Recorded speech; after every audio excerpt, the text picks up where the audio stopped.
This is the WJTS News. In the news tonight, $17,000 worth of catalytic converters stolen from local dealerships. Jasper Strassenfest Committee announces 2020 theme. Judge Verkamp seeking second term. Kirk Uxell will be in with sports, and our WJTS Informed segment continues with Jasper Arts Visual Arts Director Emily Peak. On our Monday with the Mayor segment, we talk with Huntingburg Mayor Denny Spinner. All to come on WJTS TV News.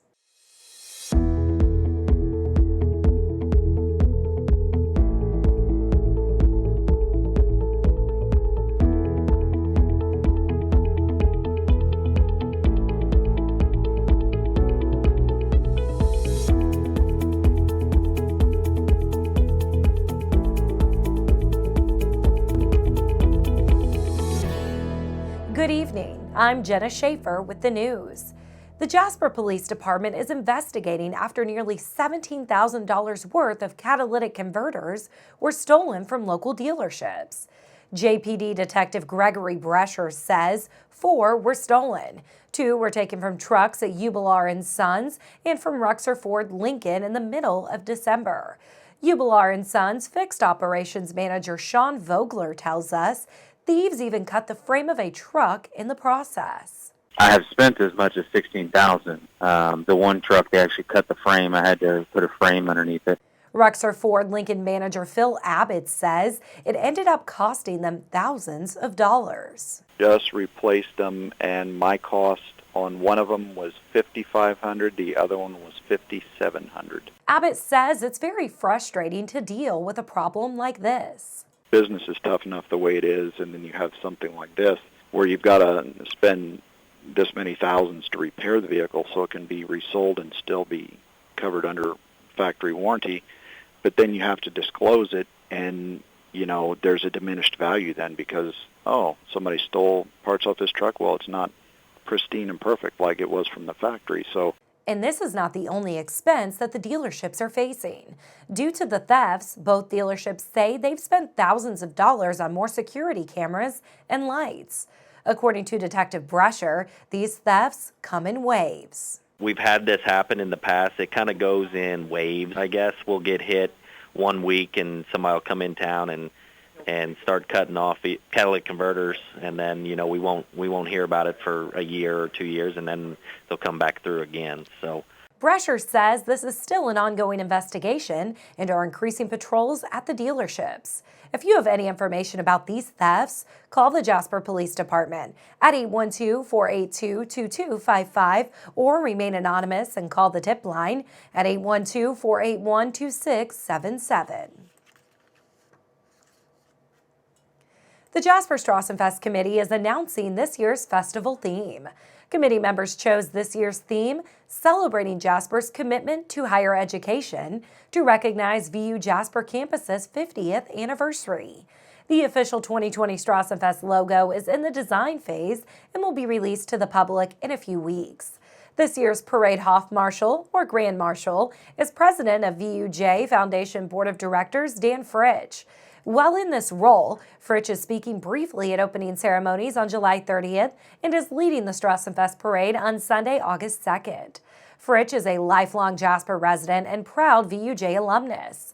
For more about Fritsch's accomplishments, head to our website, WJTS.tv. New features for this year's festival includes a half-pot drawing with a $5,000 minimum prize. Tickets go on sale July 6th at the Jasper Chamber of Commerce office and will be available for purchase during the festival at a downtown square location. Proceeds from the half pot goes towards the Du Bois County Scholastic Excellence Award scholarships, benefiting local VUJ students and towards improving the Strassenfest. For more information, contact the Jasper Chamber of Commerce at 812-482-6866 or visit jasperstrassenfest.org. The 42nd Annual Jasper Strassenfest will take place from July 30th to August 2nd. Judge Nathan Verkamp is seeking a second term as Du Bois Circuit Court judge. Verkamp was selected in 2014 and says he's humbled by show of support in the last election. Judge Verkamp's docket has a wide range of cases, including criminal, civil, juvenile, mental health, guardianships, and probate.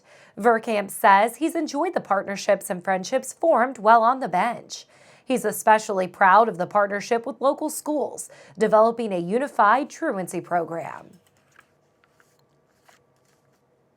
Several roads across DuBois County remain closed due to the weekend's heavy rains. The Jasper Street Department closed Clay Street from 2nd Street to Warnsing Road due to high water. Motorists need to avoid the area. Driving through high water can be extremely dangerous. Remember, turn around, don't drown. For a complete list of road closings, head to our website, WJTS.tv. Youth Worker Cafe is hosting a community discussion about youth and vaping in Davies County. Nearly 30% of 12th graders in Indiana report using electronic vapor products just last month. As the brain develops, adolescent use of e-cigarettes containing nicotine can harm part of the brain responsible for mood, learning, and impulse control. By coming, you have the chance to learn about vaping dangers, flavored products, and the effects on the developing brain, understand point-of-sale tobacco marketing in the community, and how it impacts the youth. You can also learn about resources, including the Catch My Breath curriculum, and how to educate youth in the community. The discussion takes place on Thursday, February 13th from 11 a.m. to 1 p.m. at the Davies County Security Center. Lunch will be provided. If the local school district closes due to weather, the event will be canceled and rescheduled at a later date. The Indiana Youth Institute is inviting schools to apply for their school capacity grant. This grant improves school capacity to achieve equitable college and career readiness outcomes for all students. The grant-funded project provides no-cost consulting, cohort support, and IYI conference scholarships for up to 8 districts. Applications are accepted on a rolling basis. Those received by January 15th of 2020 will receive priority consideration. For applications, selection criteria, and for more information, head to IYI.org. All Indiana schools are eligible to apply. Up to 4 grants will be awarded for the first cohort, which launches later this month. St. Meinrad is hosting a Cyprian Davis Lecture next month. Assistant Professor of Spirituality and Ministry at Catholic Theological Union in Chicago, Dr. C. Vanessa White, is giving this year's lecture called Journeying with the Saints, Black Catholics on the Road to Sainthood. The inaugural lecture takes place on Tuesday, February 11th at 7 p.m. Central Time in the Saint Theater on the St. Meinrad Seminary and School of Theology campus. To learn more about Dr. White and Cyprian Davis, head to our website, WJTS.tv. This lecture is free and open to the public. Parking is available at St. Bed Hall and in the guest house and student parking lots. For more information, call Mary Jean Schumacher at 812-357-6501 during business hours. The University of Southern Indiana's Veteran, Military, and Family Resource Center is honoring veterans with various events. A nationally touring photo display honoring Indiana veterans who have died since September 11, 2001 is coming to Evansville. USI is hosting the Remembering Our Fallen War Memorial from January 22nd to the 29th in the Screaming Eagles Arena first floor concourse. This memorial will be open from 9 a.m. to 10 p.m. daily until January 29th. On this day, the memorial is open from 8 a.m. to 10 a.m.